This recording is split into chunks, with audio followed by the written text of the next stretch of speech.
Bonjour, donc aujourd'hui je vais présenter le projet modèle linéaire mixte. Sur le plan suivant, en fait je vais commencer par une introduction des données et après une définition des modèles linéaires mixtes en général et après une définition plus précise pour les modèles linéaires mixtes à un effet aléatoire et avec modèle linéaire mixte à deux effets aléatoires ou bien des facteurs imbriqués et une petite interprétation pour les résultats que j'ai trouvé pendant l'analyse de ces données.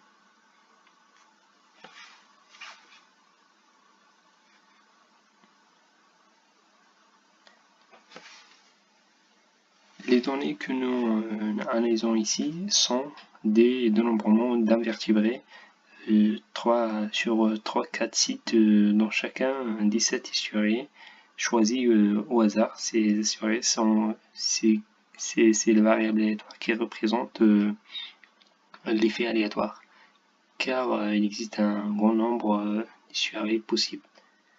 Et nous n'échantillons que quelques-uns d'entre eux au hasard, mais on aimerait faire des inférences sur les estuaires en général. Quand on remarque ici, il y a deux variables aléatoires modification, deux variables qualitatives modification estuaire et quatre variables quantitatives site ergonomique des totales et quatrième variable. Après, avant d'arriver dans ces valeurs-là, on a déjà enlevé le premier variable qui correspond juste à l'indication des lignes de 0 jusqu'à 54. En fait, ces données contiennent 54 individus et 6 variables.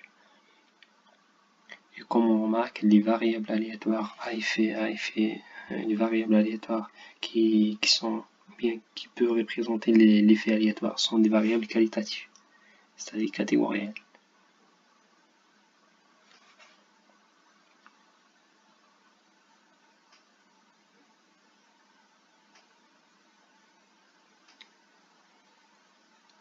Le modèle linéaire mixte est un modèle pour lequel le modèle comprend à la fois des effets fixes et des effets aléatoires.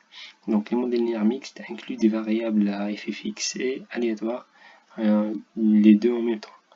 La mélange entre ces deux effets est à l'origine de noms modèles linéaires mixtes. Les effets fixes décrivent les relations entre les covariables et la variable dépendante pour une population entière. Et les effets aléatoires sont spécifiques à l'échantillon.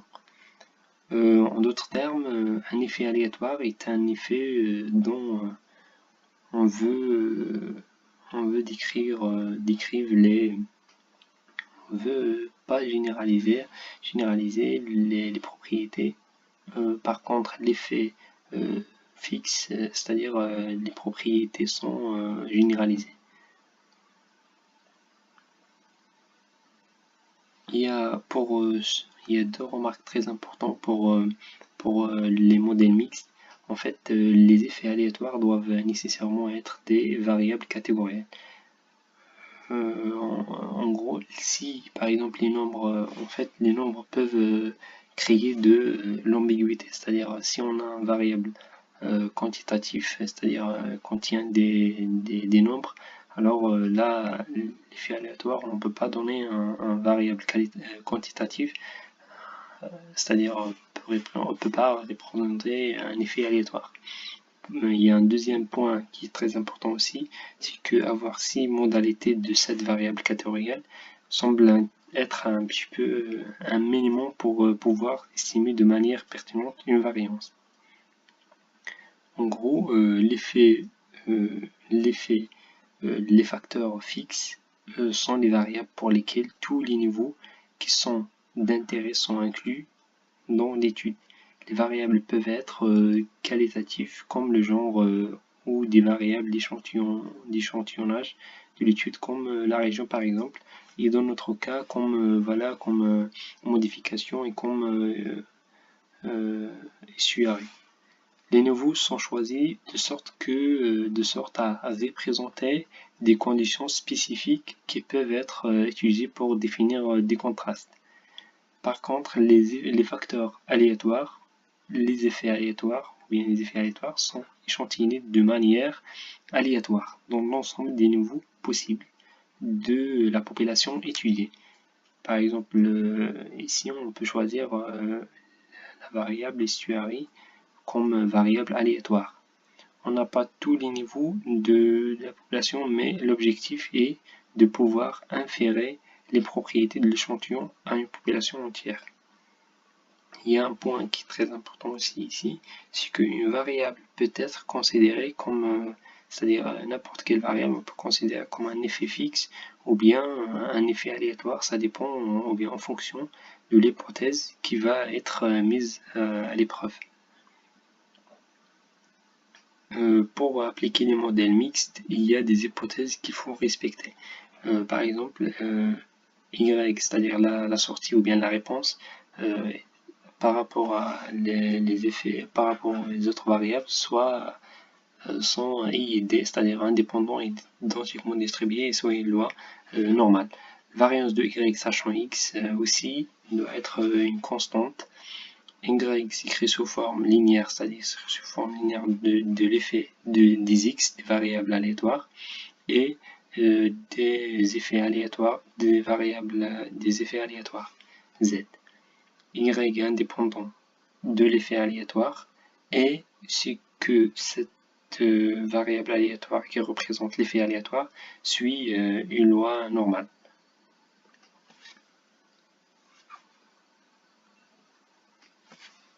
On analyse un ensemble de données visant à tester l'effet de la population de l'eau sur l'abondance de certains invertébrés marins subtidaux en comptant des échantillons d'estuaires, modifiés et vierges bien sûr.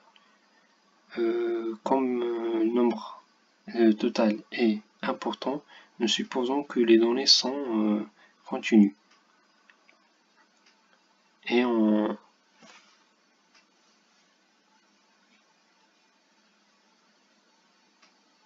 dans cet ensemble de données, on a un effet fixe qui est représenté par la modification, variable modification, soit modifiée, soit vierge, et un effet aléatoire qui est représenté par la variable aléatoire estuaire. Nous pouvons utiliser, on peut utiliser Mixed Linear Model dans le langage Python pour représenter, pour ajuster ce modèle. Donc on trouve que l'intercept égale 40,963 et la variable modification égale à moins 14,473. Il y a, pour les deux, on remarque que les p-values très très faibles, donc les deux on rejette l'hypothèse nulle. Avec un intervalle de confiance 31 pour la première, l'intercept 31,7 et 50,23, et pour la deuxième, moins 26 et moins 2. Pour la comparaison des deux modèles,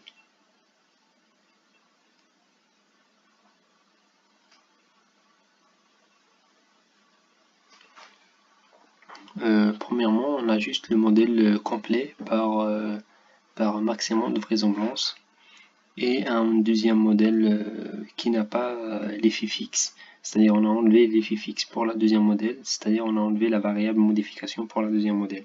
On trouve que voilà, la deuxième modèle, après la comparaison 2, on trouve que le deuxième modèle représente le meilleur modèle, c'est-à-dire l'effet fixe n'a pas un effet sur le modèle.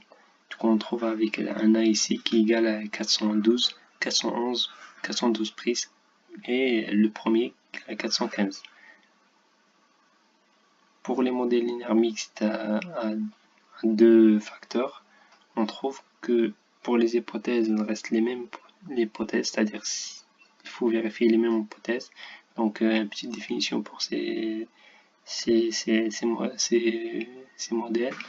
En fait, deux facteurs sont croisés lorsque chaque catégorie d'un facteur coexiste dans la conception avec chaque catégorie de l'autre facteur. En d'autres termes, il y a au moins une observation dans chaque combinaison de catégories pour les deux facteurs.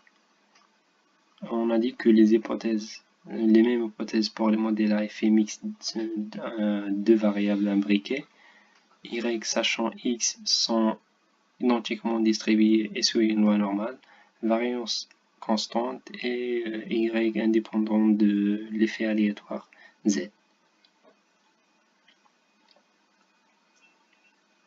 Ici, on remarque que l'écart type de SURI égale à 7,42 et le résiduel égale 9,27.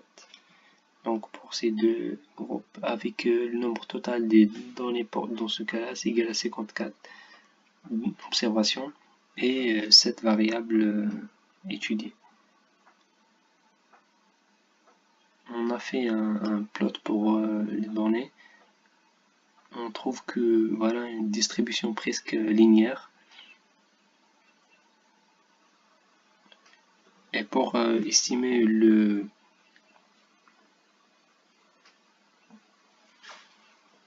en premier, on a utilisé les bootstraps l'ANOVA. Et pour la deuxième, on a utilisé le bootstrap paramétrique. On a fait une petite présentation dans ce cas-là.